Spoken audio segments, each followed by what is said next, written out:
वंशी विभूषितकरान् नवनीरदाभात् पीताम्बरादरुणबिं बफलाधरोष्ठात् पूर्णेन्दु सुन्दरमुखा दरविन्दनेत्रात् कृष्णात् परम किमपि तत्वम हम न जाने।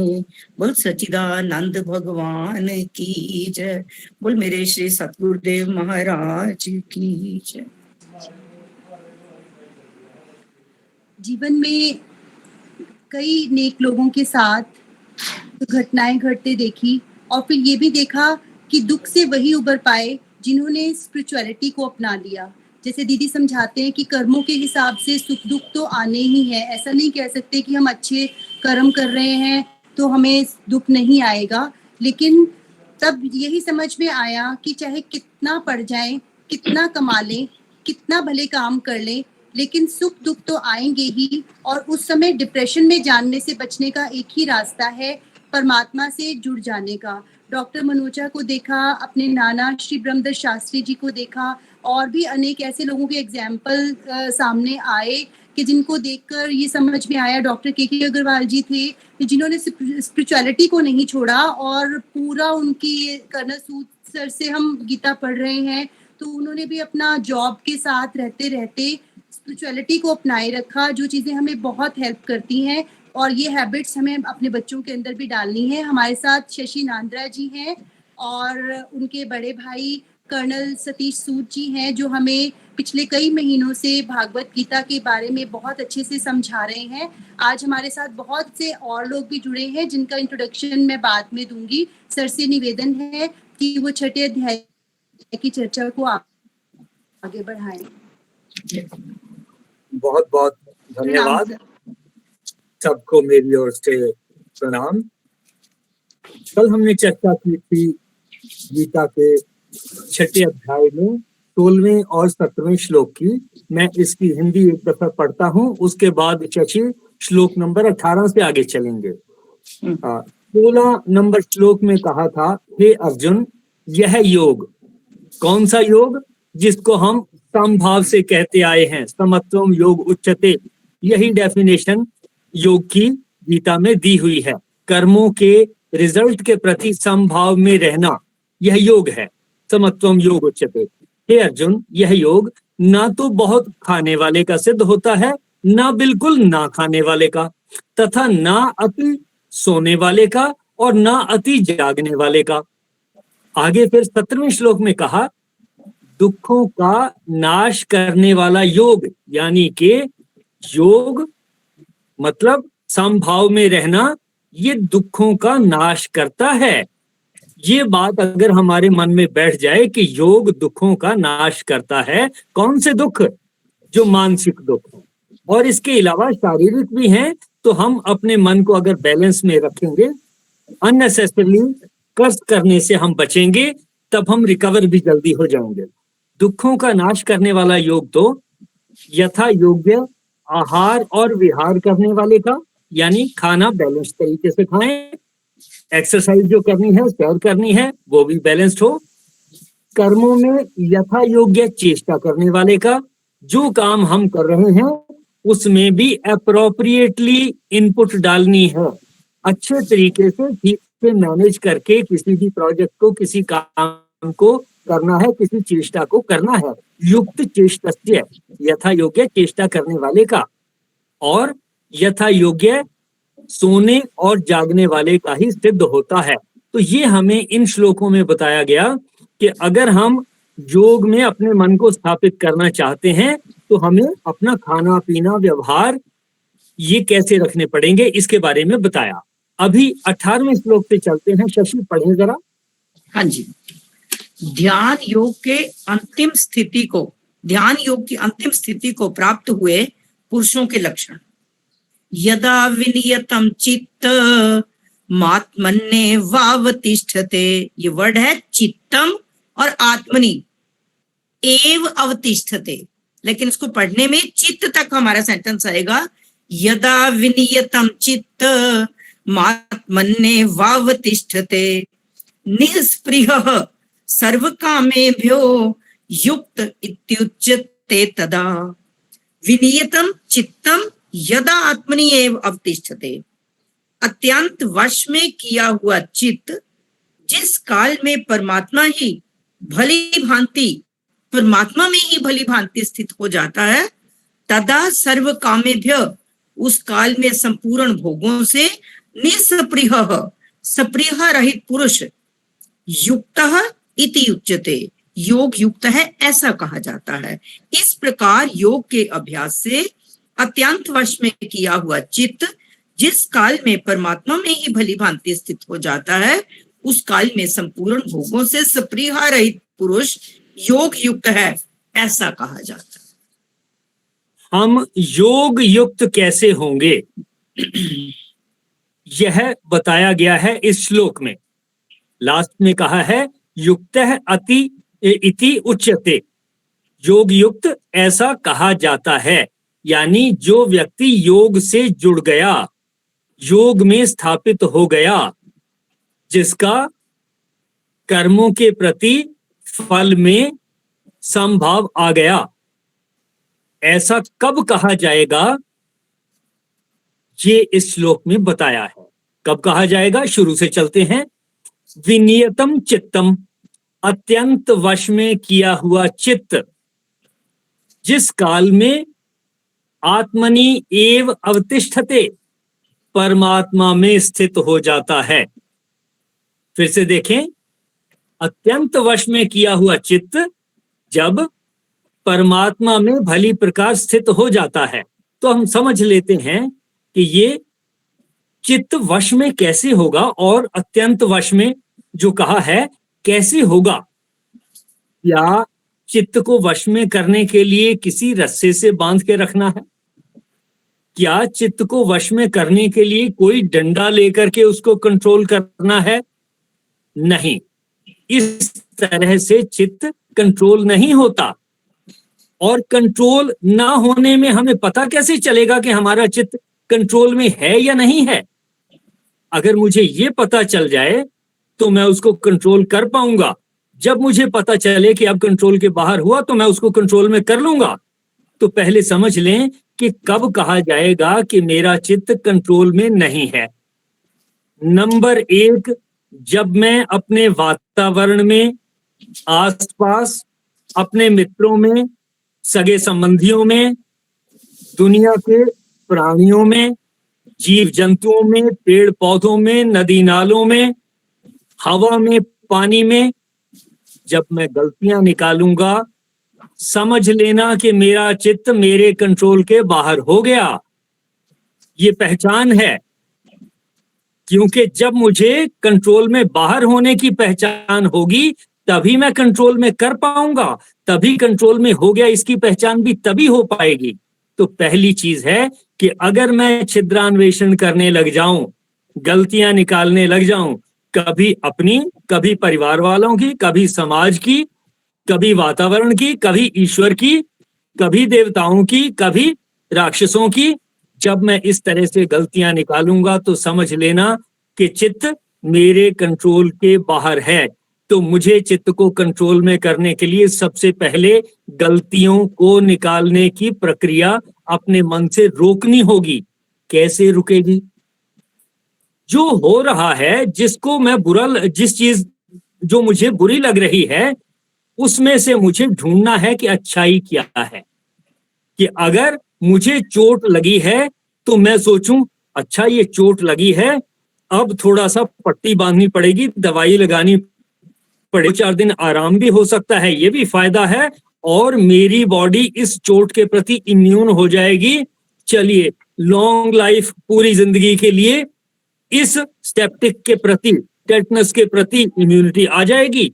अगर टेटनस का इंजेक्शन लगवाना पड़ा तो सोचें कि ये लगने से अच्छा हुआ, वैसे तो लगवाने का मौका नहीं मिल रहा था, अब चोट लगने से ये लगवाने का मौका मिल गया है, तो और लंबे समय तक कोई और चोट लगेगी, उसमें पहले से मेरा इंजेक्शन लगा हुआ है, बॉडी की इम्यूनिटी आ चुकी है। कोई और प्रॉब्लम आती है, उसमें देखें कि ये जो मेरे सामने कष्ट आया है, प्रॉब्लम आई है, इसमें मेरा फायदा क्या क्या है। हर चीज में हम कहीं ना कहीं फायदा ढूंढ सकते हैं, नुकसान भी ढूंढ सकते हैं। नुकसान को ढूंढना रोकें, फायदे को ढूंढना शुरू करें। जैसे ही आपने फायदा ढूंढना शुरू किया, समझ लें कि आपने चित्त को वश में करना शुरू कर दिया। तो ये पहली चीज है।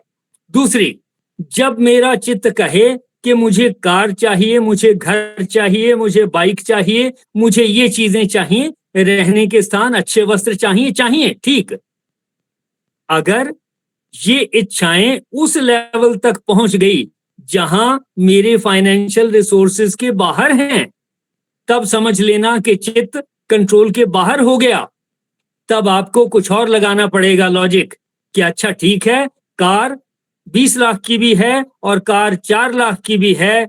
अगर मैं 4 लाख की कार ले लूं और 16 लाख बच गए, 16 लाख के इंटरेस्ट में मेरा पेट्रोल चलता रहेगा। अगर मेरी जरूरत 20 लाख की है, बात अलग है।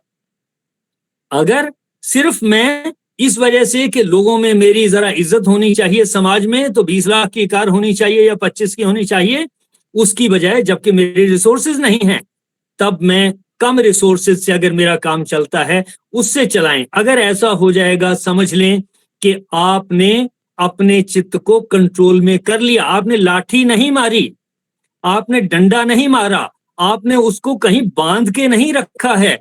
आप ये नहीं कह रहे कि मैं अब ध्यान में बैठ गया हूं, अब मेरा चित्त काबू में आ जाएगा। नहीं आएगा। शरीर के एक जगह बिठा देने से चित्त काबू में नहीं आता। हम बस में बैठ के सफर करते हैं और जितनी देर सफर करते हैं, या कार में बैठ के सफर करते हैं, उतनी देर बहुत सारे विचार चलते रहते हैं, कुछ नहीं काबू में आता। भगवान का चिंतन करने लगते हैं, भजन करने लगते हैं, बैठते हैं, पता लगता है कि फटाफट फटाफट कुछ ना कुछ दूसरी चीजें आती रहती हैं। जरा सा खाली टाइम हुआ, मन दूसरा विचार ढूंढ लेता है। ये मन का नेचर है, मन का ये स्वभाव है। मन चंचल है, ये ऐसे ही रहेगा। मैं जबरदस्ती इसको काबू करूंगा, नहीं होगा। तो काबू करने की पहली बात क्या थी कि मैं गलतियां निकालना बंद करूं, और दूसरी बात ये कि जो मेरी इच्छाएं मेरे रिसोर्सेज के बाहर हैं, मेरी चादर से बड़ी हैं, मैं उनमें से सोच के कि मुझे कम में अपने रिसोर्सेज में कैसे काम चलाना है, वहां ले आऊं। तब कहा जाएगा कि मेरा चित्त कंट्रोल में है। इसी तरह से, इसी से रिलेटेड है, कामनाओं से रिलेटेड, क्रोध, लोभ, मोह, अहंकार। जब हम अपनी इच्छाओं को इस तरह से लॉजिकली वश में कर लेंगे, ऑटोमेटिकली वो हमारे वश में हो जाएंगी। मुझे कुछ करना नहीं पड़ा, सिर्फ विचार को चेंज किया। तब कहेंगे कि हमारा चित्त वश में हुआ। तो मैंने ये पहला शब्द जो लिखा है कि योग युक्त होने के लिए कब कहा जाएगा कि हम योग युक्त हैं? जब अत्यंत वश में किया हुआ चित्त। तो अत्यंत वश में करने का, चित्त को वश में करने की बात मैंने की। जिस काल में, यानी जब मेरे मन में ऐसी स्थिति हो जाएगी, मैं रेगुलेट कर सकूंगा अपनी इच्छाओं को, परमात्मा में ही भली प्रकार स्थित हो जाता है।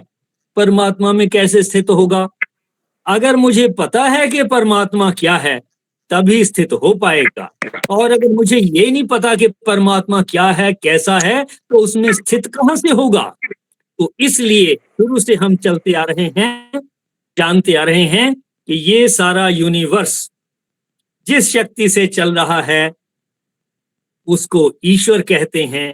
और इस पूरे ब्रह्मांड में जितनी आकाशगंगाएं, तारे, सूर्य, पृथ्वी, पृथ्वी के ऊपर हम हैं, प्राणी हैं, पेड़ पौधे हैं, सब कुछ है, नदी नाले हैं, जड़ चेतन, सब कुछ मिलाकर, ये मैंने थोड़ा बहुत लिमिटेड करके कहा। इसके अलावा सारे के सारे जितने भी प्लैनेट्स हैं, और जो हमारी समझ में आता है या नहीं आता है, ये कुल मिलाकर उस शक्ति का स्वरूप है या शरीर है।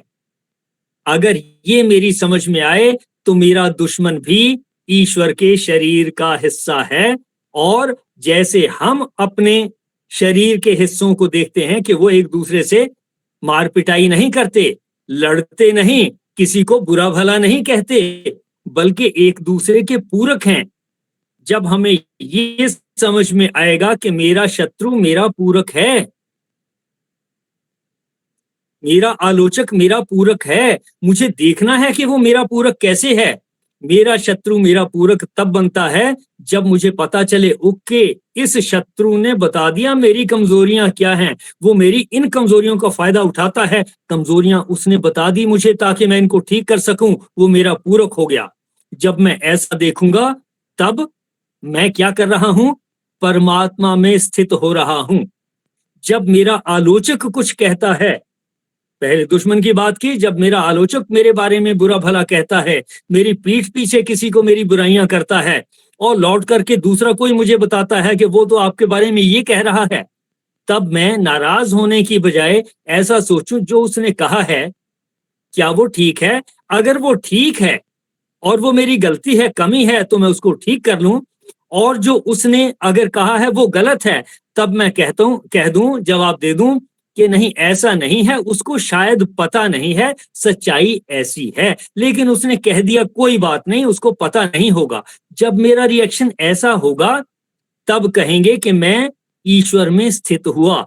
तब वो जो मेरा आलोचक था उसको मैंने अपना पूरक बना लिया, कॉम्प्लीमेंट्री बना लिया, यानी कि वो मेरे उत्थान में, मेरे बड़े होने में, मुझे आगे बढ़ने में हेल्प कर रहा है।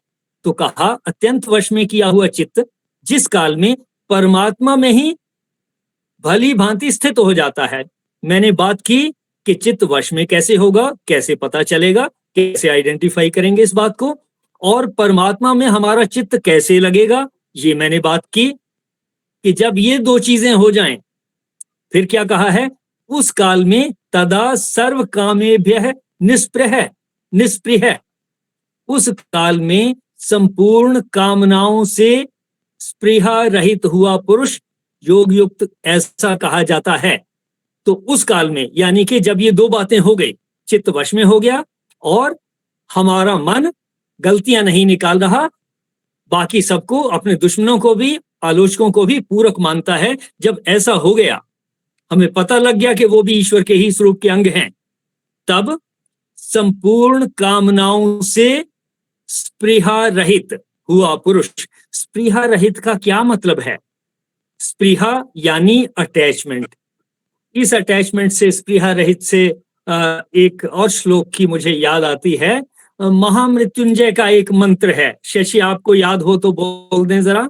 ओम त्र्यंबकम यजामहे, ओम त्र्यंबकम यजामहे सुगंधिम पुष्टिवर्धनम उर्वारुकमिव बंधनान् मृत्योर्मुक्षीयमामृतात्। देखिए इसमें पहले भाग में कहा है तीन नेत्रों वाले जो शिव जी हैं, हम उनकी पूजा करते हैं, वो सुगंध फैलाने वाले हैं, मीठे हैं, सब कुछ ऐसा कहा है। फिर कहा है उर्वारुकमिव बंधनान्, जैसे ककड़ी या कोई फल बेल से पक जाने के बाद अलग होता है, कष्ट नहीं होता। तब जब आम को फल लगना शुरू होता है और छोटे से बड़ा होता है, तब तक वो चिपका हुआ है, वो चिपका रहेगा, गिरता नहीं है, उसका बंधन है, वो जुड़ा हुआ है। धीरे धीरे वो पक जाएगा, पकने के बाद भी जुड़ा रहेगा, फिर जब अच्छी तरह से पक जाएगा तो जरा सी हवा आएगी, नीचे गिर जाएगा, अलग हो जाएगा। पेड़ को भी कोई तकलीफ नहीं है, आम को भी कोई तकलीफ नहीं है। ये है, हम बात कर रहे थे स्पृहा रहित हुआ पुरुष। जब हम इस स्थिति में हों कि जो हमारे पास है, जिससे हम बंधे हुए हैं, काम क्रोध लोभ मोह अहंकार, ये हमें बांधते हैं, ये ठीक, हम परिवार के साथ भी इन चीजों के साथ जुड़े हैं, एक दूसरे के साथ प्रेम का बंधन है, प्यार का बंधन है। जब ये बंधन भी धीरे धीरे छूटता है, कैसे? पक जाने के बाद, कि अब सब कुछ हो गया, अलग होने का समय आ गया, इस संसार से छूटने का समय आ गया। बूढ़े होकर के जब पक्के से पता लग जाए कि भाई अब बहुत साल वृद्ध शरीर को झेल लिया, इंतजार करते रहे और हमें पता लग गया कि ये शरीर अब अपने आप से अपने आप को भी नहीं संभाल सकता, दूसरों की मदद लेनी पड़ती है। इसलिए बहुत सारे बुजुर्ग कहते हैं हुण तां रब चाकी लवे तां चंगा है, कि भगवान अब हमें इस शरीर से बंधन से मुक्त कर दे तो अच्छा है। सगे संबंधी कहते हैं नहीं, बुजुर्ग रहें, उनका साया उनका आशीर्वाद हमारे ऊपर रहे, अच्छी बात। लेकिन वृद्ध होते होते ऐसे धीरे धीरे ये भाव मन में आने शुरू हो जाते हैं। उसको कहा उर्वारुकम इव बंधनान, पक पक करके बंधन से छूट जाना। तो स्पृहा रहित जो शब्द है वो इस तरीके से है कि नेचुरली, जबरदस्ती कोई नहीं, प्रेशर कोई नहीं, किसी कैंची से नहीं काट रहे हैं, अब वो नेचुरली पक गया है। तो इस तरह से कहा है उस काल में। किस काल में? जब एक तो चित्त कंट्रोल में आ गया, दूसरा परमात्मा में स्थित हो गए। ये दो चीजें हो जाने के बाद नेचुरली अपनी कामनाओं से, संपूर्ण कामनाओं से स्पृहा रहित हुआ पुरुष। यानी हमारा बंधन किसके साथ है? कामनाओं के साथ है। क्या होना है? उर्वारुक में वो बंधनान, उस बंधन से मुक्त होना है कि जब हम इस तरह से स्पृहा रहित होंगे, यानी अलग होते हुए कष्ट नहीं होगा, तब योग युक्त ऐसा कहा जाता है। तब कहे जाएंगे कि हम योग में स्थित हो गए, योग के साथ युक्त हो गए। देखें यहाँ किसी का कोई प्रश्न इस पूरे श्लोक में? बहुत अच्छा क्लियर किया आपने। किसी का कोई भी प्रश्न है तो पूछ सकते हैं। जी, चरण वंदना करता हूँ आपको, बड़े बाबूजी और शशि बहन जी, सबको प्रणाम। बहुत अच्छे से आपने बहुत ही आध्यात्मिक और लॉजिकली उदाहरण देके आप उस विषय को, स्पष्टता को क्लियर करते हैं। बहुत अच्छा लगता है ये बात के लिए। फिर भी कोई ना कोई बात मन में आ जाती है जी। ये चित्त जो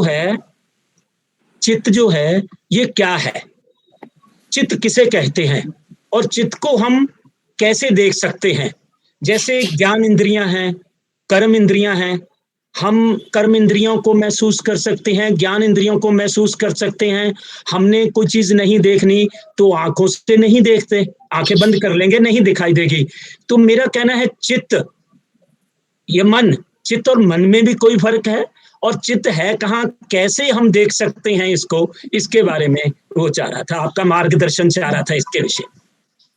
देखें, जितना बहुत थोड़ा और जितने बहुत सिंपल शब्दों में मैं कह सकूं जो मुझे समझ में आया, जिस शक्ति से शरीर के जिस भाग से हमारे विचार उत्पन्न हो रहे हैं, हर 2 सेकंड के बाद एक नया विचार आ गया, हर 2 सेकंड के बाद एक और विचार आ गया, यही है ओरिजिन। इसी को चित्त का नाम दिया जा सकता है। पूरी डेफिनेशन ये हो या ना हो, किसी ग्रंथ में कुछ और लिखा हो, वो मैं नहीं अभी कह सकूंगा, लेकिन जिसको हम चित्त कह रहे हैं वही भटकने की बात है। जो भटकता है वही चित्त है, और उसको काबू में भी कैसे करना है, उसी से करना है। जिस तरह सोच हमें भटकाव की तरफ ले जाती है, उसी तरह से सोच को बदल दो, वही सोच हमें ठीक रास्ते पे ले आएगी। अगर मुझे पता चला कि ये रास्ता जिधर को मैं चल पड़ा हूं अंधेरे में दिख नहीं रहा था, इसमें तो इस तरफ जिस तरफ मैं आ गया हूं नदी गहरी है, यहां से पार नहीं हो पाएगा, तब अगर मैं ये ढूंढने लगूं कि नदी की चौड़ाई कहाँ है, कम है, और या चौड़ाई बहुत ज्यादा कहाँ है, जहां बहुत ज्यादा है चौड़ाई वहां गहराई कम होगी, मैं पार हो सकता हूं। और कहीं अगर बहुत चौड़ाई कम है, मैं छलांग मार के निकल जाऊं तो भी आसान हो जाएगा। ये दोनों ही काम चित्त से होते हैं। मेरा भटकाव भी चित्त से ही है, यानी सोच की शक्ति से ही है, विचारों से ही है, और मुझे रास्ता भी, मार्गदर्शन भी, जीवन में तंगी से बचने का तरीका भी वहीं से, उन विचारों से ही आना है। वही जो शिव जी की जटाओं से गंगा है, जो विचार गंगा हमारी है, वही हमें परेशानियों की तरफ भी ले जाती है, वही हमें साइंटिफिक रिसर्च की तरफ भी ले जाती है, वही हमें सॉल्यूशन भी देती है, वही हमें, अगर हमें उसी चित्त से हमें ईश्वर का बोध हो गया, हमने जान लिया, तब हम पार भी उसी से होते हैं। तो इतना मेरी समझ में आता है कि चित्त को हम ऐसे समझते हैं, चित्त ही हमें परमात्मा से मिलवाता है, चित्त ही हमें परेशानी में ले जाता है, चित्त को ही हमने काबू करना है, चित्त से ही काबू करना है, ऐसा समझ में आया। देखें, एक मिनट में क्या चित्त और मन एक ही चीज है या अलग है? एक मिनट में बताती भी सुन लेते हैं। अंतःकरण के 4 भाग हैं, मन, बुद्धि, चित्त और अहंकार। हमारे मन के जो प्रति सेकंड विचार बदलते रहते हैं, बुद्धि निर्णय लेती रहती है, बाद में संस्कार बन जाते हैं कि जिस चीज को हम बार बार रिपीट करते हैं, बुद्धि ने कौन सा निर्णय ले लिया, वो चित्त पर अंकित हो गया। जिसको हमने बार बार वो किया, तो ये चित्त जो है टेप रिकॉर्डर का काम करता है। मन में और चित्त में थोड़ा सा डिफरेंस है वही चीज मन के विचारों की हो, लेकिन हम पॉजिटिविटी मन में सारा दिन आती रही, तो हमारे चित्त पे संस्कार पॉजिटिविटी के बैठ जाएंगे। अगर सारा दिन नेगेटिविटी में हमारे मन के विचार जो घूमते रहे, जो हमारी सोच है, तो हमारे चित्त के ऊपर वो नेगेटिव संस्कार ही हो जाएंगे। उसके मुताबिक फिर हमारा वो स्वभाव वैसा सा रहेगा जैसे हमारे चित्त पे संस्कार होंगे। थोड़ा बहुत फर्क है मन और चित्त में। ये जैसा शास्त्रों के मुताबिक है कि अंतःकरण के 4 भाग हैं, मन, बुद्धि, चित्त, अहंकार। अहंकार में मैं ये करता हूं, ये चित्त, इससे मिलता है संस्कार। मतलब कि जो चीज हमारे मन में बार बार विचार आते हैं, वो फिर जो फिट हो जाते हैं, उसको कहा गया। बाकी पता नहीं, मैं कुछ ठीक है, आपने ठीक बात कही, जो आपने पढ़ी और जो आपने जानी कही, लेकिन हाँ। मैं ये समझता हूं कि बारीकी को मैं शायद ना बता पाऊं, नहीं समझाया और बारीकी में ग्रंथों में क्या लिखा है, लेकिन मैं पहचानूंगा कैसे, मुझे पता कैसे चलेगा? मुझे पता सिर्फ इसी बात से चलता है कि मेरे मन में विचार क्या आया। विचार जो आया वो पकड़ में आता है।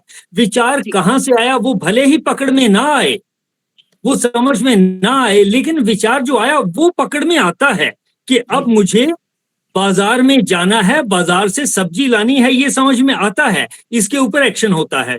अब मुझे नहाना है, ये विचार आया, मैं नहाता हूं, मैं एक्शन करता हूं।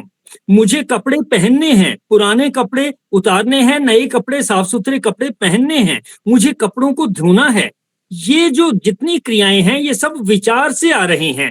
अब आप इसको चित्त के साथ कहें, मन के साथ कहें जैसे भी कहें, लेकिन ये जो विचार आ रहे हैं, इन्हीं विचारों से हम परेशान होते हैं, इन्हीं विचारों से सॉल्यूशन निकलते हैं, इन्हीं विचारों से अच्छा काम होता है, इन्हीं विचारों से गलत काम होता है, इन्हीं विचारों से लालच आता है, इन्हीं विचारों से द्वेष भाव आता है।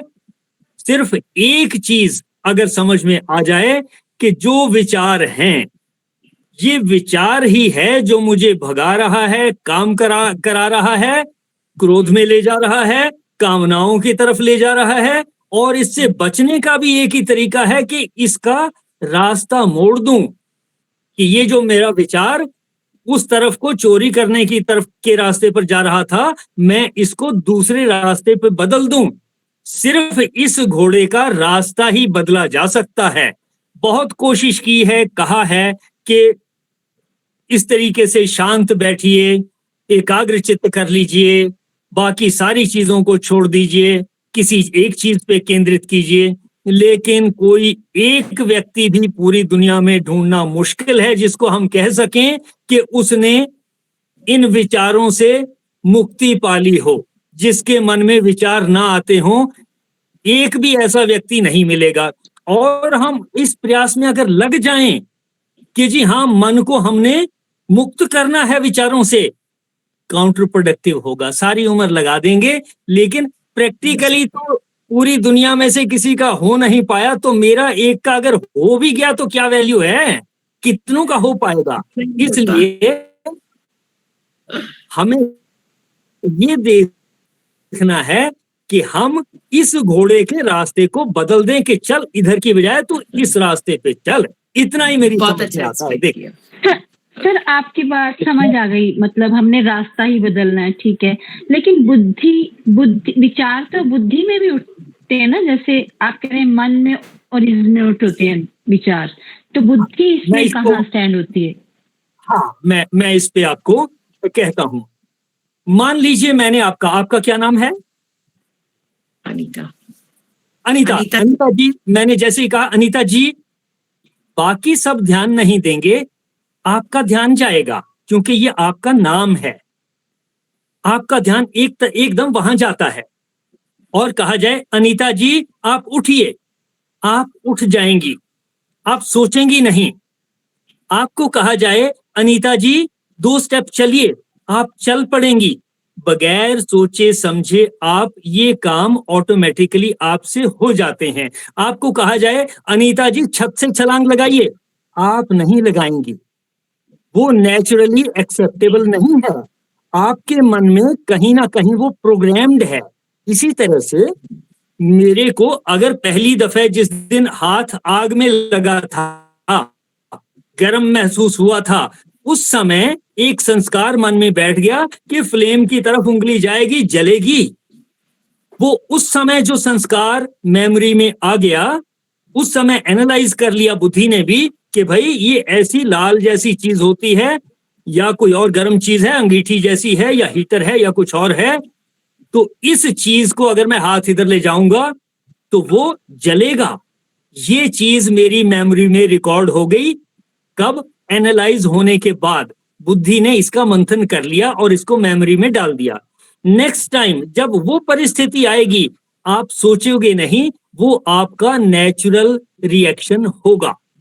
जीवन में हमारे सारे नेचुरल रिएक्शन, हमारे अंदर जो संस्कार हमारी मेमोरी में हैं, मेमोरी और बुद्धि अलग चीज है। मेमोरी है स्टोरेज जिसमें संस्कार चले गए, और बुद्धि है अगर एक नया मेरा एहसास आया, नए एनवायरनमेंट में आए, जैसे आपने ये सवाल पूछा, इसके लिए इसका उत्तर देने के लिए मुझे बुद्धि से काम लेना है कि मैंने इसका क्या जवाब देना है।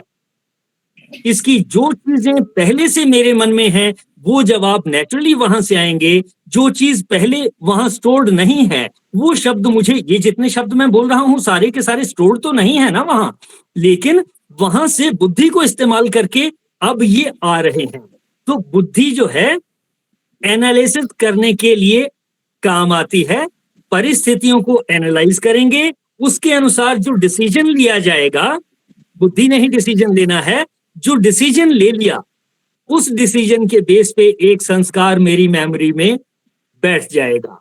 तो बुद्धि एनालाइज करने के काम आती है, संस्कार बनाने के काम आती है, और फिर वो संस्कार हमारी मेमोरी में स्टोर हो जाते हैं। जब जरूरत पड़ती है बगैर सोचे समझे वो रिएक्शन निकलते हैं। इसको कहते हैं नेचुरल रिएक्शन। नेचुरल जो नेचुरल तरीके से मेरा आता है, रास्ते से जा रहा हूं कि मुझे पत्थर से हटना है, सोचना नहीं पड़ता, वो नेचुरली मेरे अंदर से आ रहा है। तो इस तरह से दोनों चीजें थोड़ा सा फर्क है, लेकिन साथ साथ मिलके ही काम करेंगी। मेरे व्यवहार में मेरे जो संस्कार हैं, मेमोरी वहां से आ रही है, और अगर नए एनवायरनमेंट नया आ गया, नई कंडीशंस आ गई, उनकी इनपुट को अपने संस्कारों के साथ फिर मिलाकर के एनालाइज करने की जरूरत पड़ती है। तब ये सारी दोनों चीजें मिल करके काम करती हैं। देखिए बहुत अच्छा सर, जब जैसे नेचुरली सब अच्छा ही हो, उसके लिए क्या करें? देखिए, ये जो उम्मीद है कि नेचुरली अच्छा ही हो, ये उम्मीद करना जरा मुश्किल रहेगा। जैसे ही हम ये उम्मीद करेंगे, यानी हमने फल की इच्छा कर ली कि अच्छा ही होना चाहिए, उसके लिए क्या करें? ठीक, उसके लिए जितनी प्लानिंग है हम उसी के लिए करते हैं कि सब सब अच्छा हो जाए। यानी कि मैनेजमेंट, प्री प्लानिंग, ये सारी चीजें अच्छा होने के लिए ही की जाती हैं। फिर भी अगर हम ऐसा ही सोचेंगे और अगर हम रिजल्ट के साथ बंध गए तो तंगी काटेंगे। तो आपने कहा कि क्या करें कि सब कुछ अच्छा ही हो। पहली बात तो याद रखें, सब कुछ अच्छा होगा इसकी कोई गारंटी नहीं है। अच्छा भी होगा, खराब भी होगा, मीठा भी होगा, कड़वा भी होगा, चोट भी लगेगी, तंगी भी आएगी, आलोचक भी होंगे, दुश्मन भी होंगे। हमें इन सबको एक्सेप्ट करके चलना है। नेचुरल एक्सेप्टेंस हमें चाहिए। हमारे अंदर इन चीजों की नेचुरल एक्सेप्टेंस बन जानी चाहिए। और इसके बनने का एक ही तरीका है कि हम सब ईश्वर के स्वरूप का अंग हैं। यही एक भाव अगर मन में आए तो आपने जो प्रश्न किया तभी वैसा हो पाएगा। और कोई तरीका नहीं है कि कोई भी चीज हमें हमेशा के लिए अच्छी लगती रहे। दुश्मन भी तभी अच्छा लगेगा जब मैं उसमें से उसको अपना पूरक बना लूंगा। आलोचक तब अच्छा लगेगा जब मैं उसको अपना पूरक बना लूंगा। जो उसने किया उसके कर्मों को मैं अपने लिए सपोर्टिंग एलिमेंट बना लूंगा, तभी हो पाएगा। इसी की बात यहाँ आई है कि अत्यंत वश में किया हुआ चित्त और परमात्मा में ठहरा हुआ चित्त, इन्हीं दो चीजों की बात हो रही है। और इसके लिए हमने कहा कि विचार एक ऐसी चीज है जिससे ये सारा कुछ हो सकता है, जिससे हम ये मन के घोड़े को इधर जाने की बजाय उधर, लेकिन किसी भी तरफ जाए खुश रहें, दुखी ना हो, कोसे नहीं, उसमें से पूरक तत्व को निकालें। देखिए जरा, बहुत अच्छा, बहुत ही अच्छा सर। बहुत अच्छा सर, देखते हैं। तो जैसे मैंने आज वो भेजी हुई थी वीडियो भी शायद भेजी थी, मैंने शेयर की थी डॉक्टर के सर की। उसमें भी उन्होंने बोला था कि जैसे कोई इंसल्ट करता है, जैसे शूर्पणखा की भी इंसल्ट हुई थी तो उसकी वजह से इतना बड़ा युद्ध करवा दिया उसने। और विभीषण की जब इंसल्ट हुई तो वो राम की शरण में गए और उससे कितना ज्यादा उसका लाभ हुआ। जो आपने समझाया वो इससे रिलेटेड है कि जो भी सिचुएशन आती है उसका कि उसको बेटर वे में हम कैसे ले सकते हैं, वो हमें उसका रास्ता निकालना है। ऐसे ही हुआ ना कुछ? ये आपकी बात बिल्कुल ठीक है कि जो भी मुझे लगता है कि मेरे साथ बुरा हुआ, मैं उसमें से देख लूं कि उसमें मेरे लिए अच्छाई वाली चीज कौन सी है। एडवर्स सिचुएशन को अपना कॉम्प्लीमेंट्री मानकर, अपनी कमी को पूरा करने वाला मानकर, मेरी कमी को बताने वाला मानकर मैं अपने आप को इंप्रूव कर लूं, मॉडिफाई कर लूं, एडजस्ट हो जाऊं, दैट इज ऑल। लेकिन ये एक्सपेक्ट करना कि जीवन में सब कुछ खुशियां ही आए, दुख ना आए, ये उम्मीद दुखदाई होगी। मेरे जीवन में पैसा ही पैसा हो जाए, जो कि सब धार्मिक संस्थानों में कहा जाता है, पूजा करोगे माला माल हो जाओगे, 1 रुपया यहाँ दान करोगे लाख रुपया आपको मिल जाएगा, ये सौदेबाजी से काम नहीं चलेगा। किसी वक्त पैसा आ सकता है, किसी वक्त बिजनेस जा सकता है। मुझे दोनों परिस्थितियों के लिए तैयार रहना है कि पैसा आ रहा है तो मैं उसका सदुपयोग कैसे करूं, पैसा चला गया तो कमाने के लिए फिर मैं क्या करूं। मुझे दोनों परिस्थितियों के लिए तैयार रहना है, दोनों के लिए मेरी नेचुरल एक्सेप्टेंस होनी चाहिए। मैं दोनों परिस्थितियों में समभाव में रह सकूं, योग में स्थित रह सकूं। ये हम स्टडी कर रहे हैं, पूरी गीता में यही आ रहा है। देखें,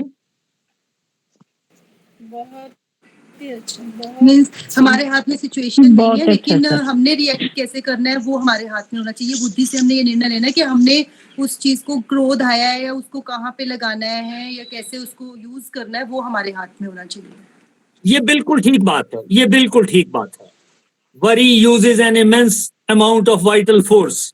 ये कहीं एक डेल कार्नेगी की कोई पुस्तक थी, उसमें मैंने छोटे हुए पढ़ा था कि भाई अगर हम जो एनर्जी हमारी घबराहट में जाती है, अगर हम उसको घबराहट में जाने की बजाय कंस्ट्रक्टिव इस्तेमाल कर लें तो समस्याएं हल होना आसान हो जाएगा।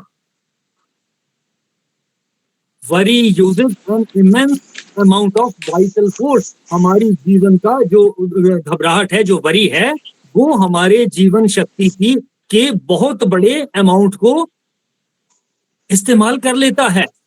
हम उसको घबराहट में जाने की बजाय उसको इस्तेमाल करने का तरीका निकालें कि अगर नौकरी नहीं मिल रही है, पैसे की कमी हो गई है, घबराने की बजाय नौकरी ढूंढने में लगाऊं, तब बात बनेगी।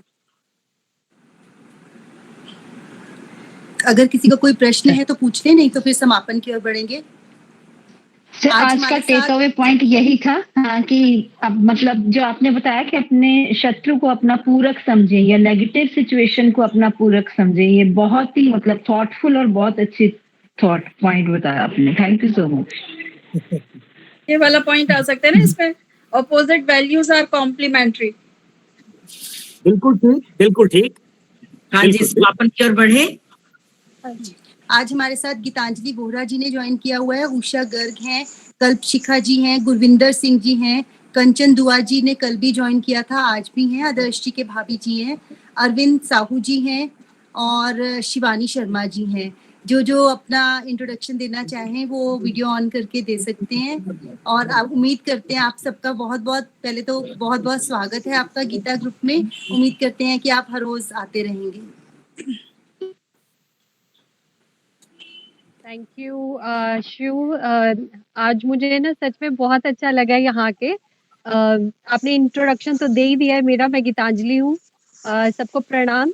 एंड मुझे ये लगता है कि नॉर्मली जब हम कॉन्वर्सेशन करते हैं किसी के साथ तो सोशल लाइफ में क्या हो रहा है, टीवी पे क्या चल रहा है, लोगों के बारे में करते हैं, लेकिन आज खुद के लिए डिस्कशन हो रहा है, तो ये मुझे बहुत अच्छा लगा। एंड मुझे लगता है कि मैं रेगुलर रहूं तो बहुत कुछ सीखने को मिलेगा। Thank you so much.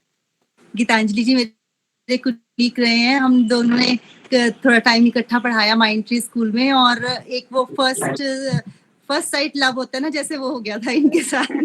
Thank you Ashu, thank you so much. Hare Krishna. I am also there. Shivani this side. हाँ शिवानी भी मेरे साथ, हम सब इकट्ठे पढ़ाते थे एक ही क्लास को। Yes, देखा फिर आज सारी वाइब्स कनेक्ट हो रही थी ना, तभी मन कर रहा था जल्दी जल्दी ज्वाइन करो। Thank you so Yes, much. Shivani भी बहुत प्यारी है। thank you. सर शिवानी अपना इंट्रोडक्शन दो, अपने पापा के बारे में बताओ, नरेंद्र सर जानते हैं उन्हें। मैं वीके शर्मा सर की डॉटर हूँ। मैं भी उनको सर ही बोलती हूँ क्योंकि सब सर सर बोलते हैं इसलिए। क्या, और वैसे हम गीतानंद जी महाराज को मानते हैं, वहां पे जाते हैं, सब सुनते हैं।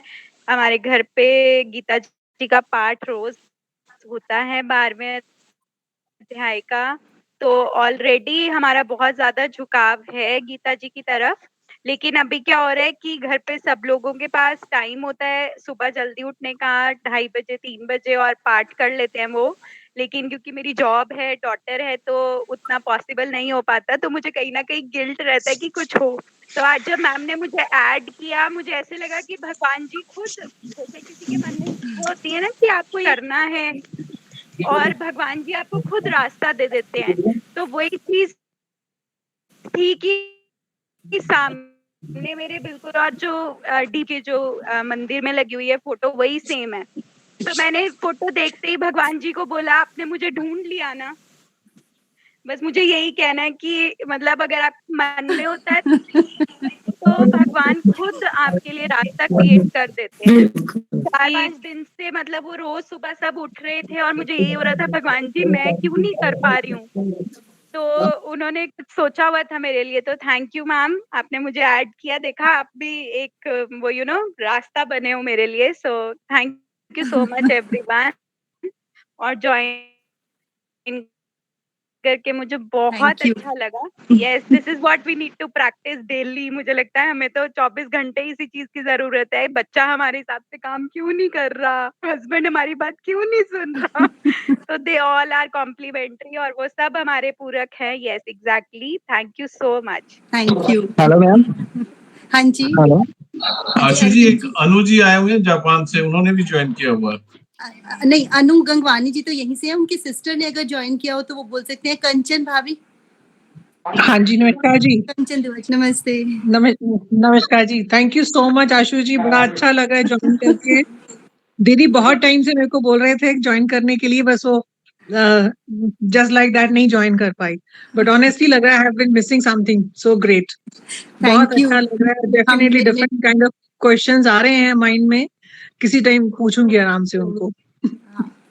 ये पहले हमारा समझ जो में अच्छे स्पेशल से सेशन है ये इसीलिए इसका यही मींस इसका यही खुशबू है कि इसमें जितने भी क्वेश्चन आपके मन में आए आप हाँ बेहिचक जी सर से पूछ सकते हैं और sir is so great means वो उन्हें अच्छा लगता है कि आप मेरे से ज्यादा पूछोगे तो मेरी भी जी नॉलेज बढ़ेगी, वही ऐसे लेके चलते हैं। yeah, it's really nice, thank you so much. कंचन जी आदर्श मल्होत्रा जी के बड़े भाभी हैं और बहुत प्यारे हैं। Thank you so much जी, thank you जी। अरविंद जी। जी मैम नमस्कार मैम, मेरा नाम अरविंद साहू है और मैं बिहार से बिलोंग करता हूँ और मैंने क्लास 10th पिछले साल 2020 में पास किया था और मैंने अभी 6:30 बजे 6:30 पे ज्वाइन किया था गीता की क्लास, तो मेरे को भी बहुत अच्छा लगा सुनकर। तो मैं यही कहना चाह रहा था मैम, मेरे को पता नहीं था, मैंने बाद में ग्रुप में आया तो लिंक आया था तो फिर मैंने ज्वाइन हुआ। मैं अभी न्यू हूँ मैम और आज मेरे को बहुत अच्छा लगा। Thank you thank so you much. बेटा, थैंक यू। दीदी कोई और बोलना परमात्मा के दरबार में सबका स्वागत है। और शिवानी जी से मैं उस टाइम बोल नहीं पाई, कर्म ही पूजा है, अभी बच्चा छोटा है। थैंक यू मैं उस टाइम आवाज थोड़ा मैं बोल नहीं पाई इसलिए। Thank you ma'am. हाँ जी।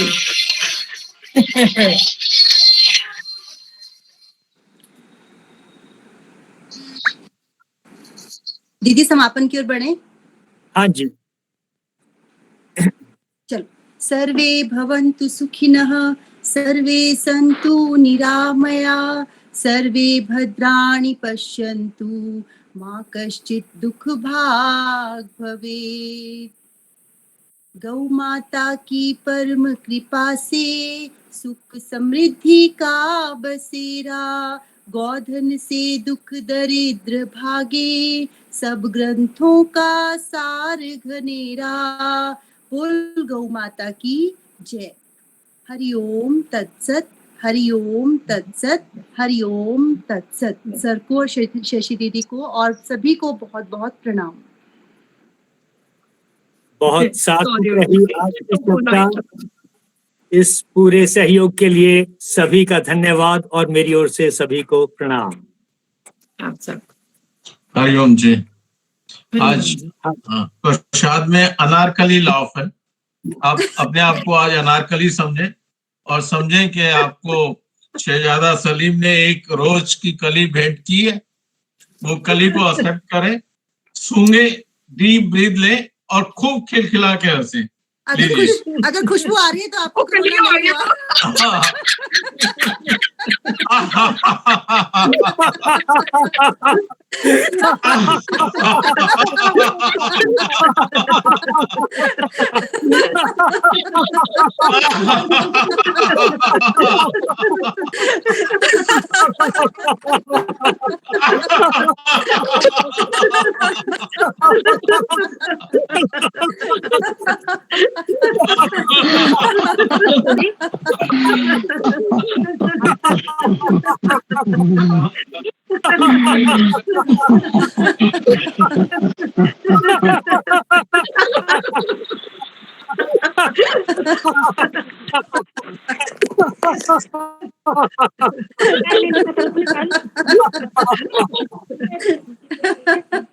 हाँ अभी ज्वाइंट नहीं है, फिर सर स्टूडेंट बने।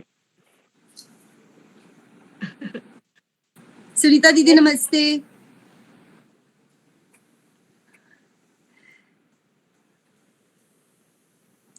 थैंक यू जी, सभी का बहुत बहुत धन्यवाद। Thank you. कली ले आए। मैं कली टिफिन चली गई थी।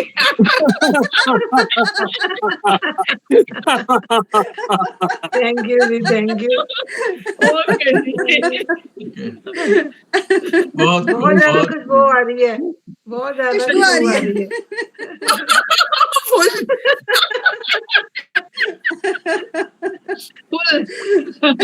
मैं कन्हैया जी के आगे से उठा लाई हूँ ना। तभी ज्यादा आ रही है। Yes, thank you. Okay, Hariom Hariom.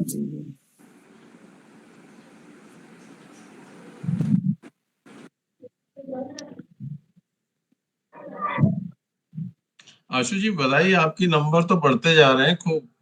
नहीं, आज इसलिए भी ज्यादा है क्योंकि मैंने इसी